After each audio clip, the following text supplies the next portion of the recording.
All right. What's up, everybody? All my people in Manhattan, the Bronx, Queens, on Staten Island, my homeborough, Brooklyn. Back in another video, and this is going to be me going over Allen Iverson's legendary 2001 postseason run.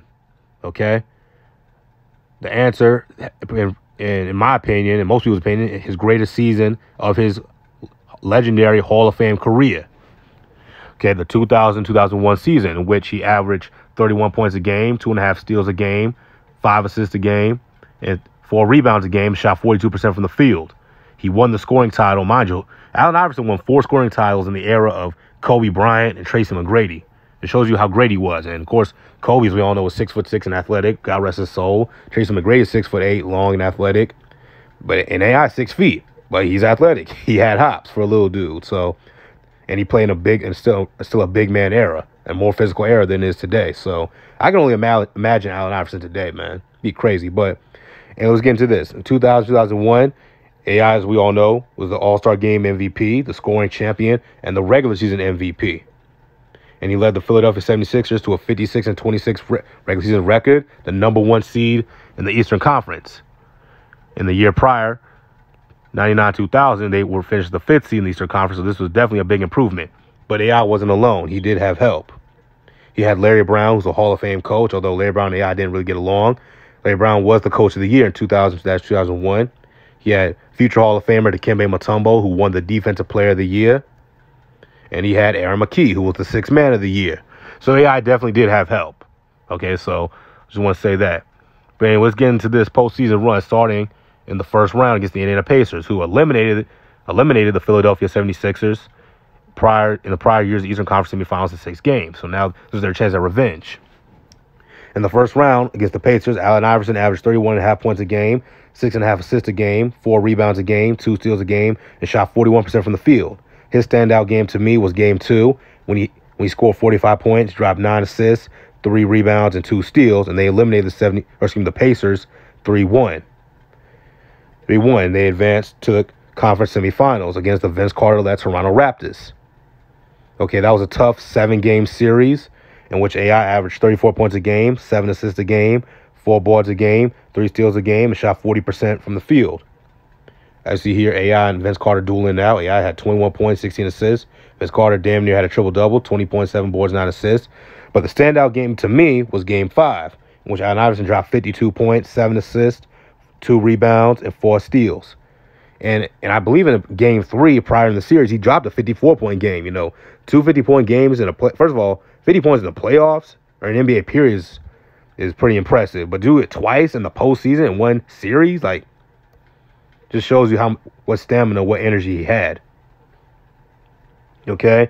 And in Game 7 in Philadelphia, Vince Carter had the chance to win the series for the Raptors, but he missed the game-winning shot. Probably because earlier that day, he was in North Carolina accepting his diploma because his mother, who was a teacher, made him do it. Okay, so, you know, Vince Carter was being a mama's boy. But, you know, it's whatever. He's still going to be a Hall of Famer.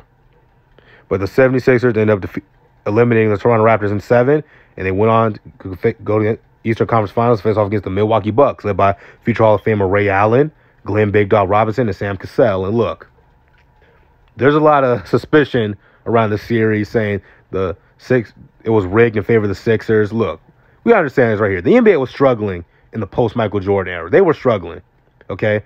That the Lakers, the early 2000s, the three-peat Shaq and Kobe Lakers are probably one of the most essential dynasties in NBA history.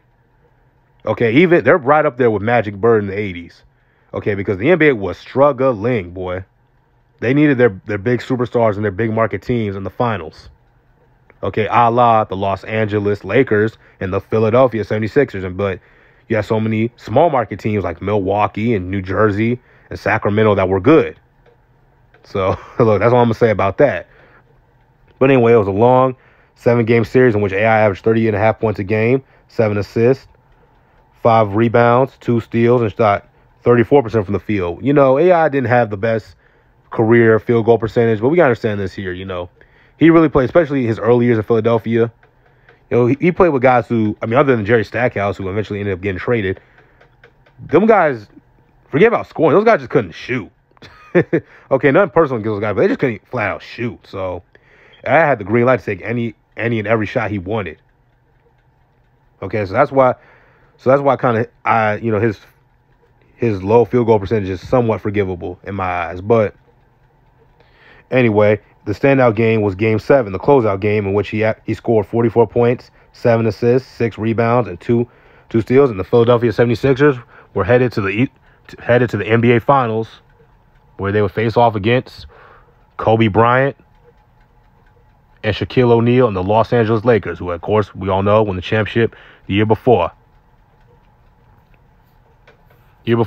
And we all know in Game 1, AI had probably one of the best games, if not the best game of his career. Dropped 48 points, 6 assists, 5 rebounds, and 5 steals.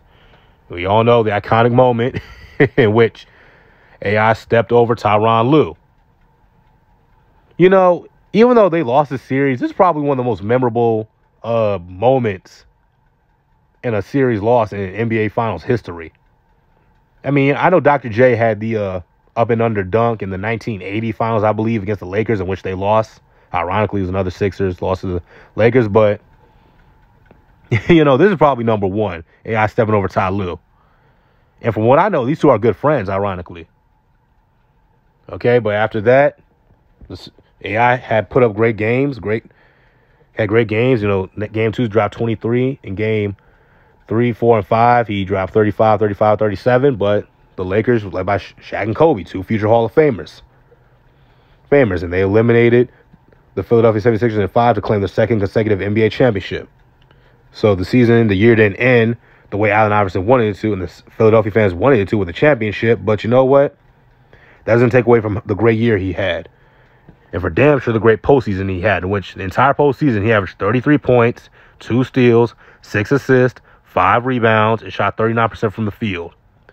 You know, AI's 2001 postseason, his 2001 regular season is probably one of the greatest, you know, MVP years in NBA history.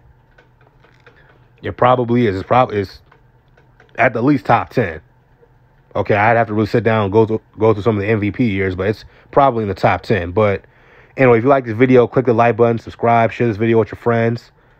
Comment down below, who do you want to see next? Do you want to see some of Shaq's postseason runs, some of Tim Duncan's postseason runs, maybe more Kobe's, more Michael Jordan's, more of LeBron's? Who y'all want to see next? Tell me in the comment section down below, all right? See y'all.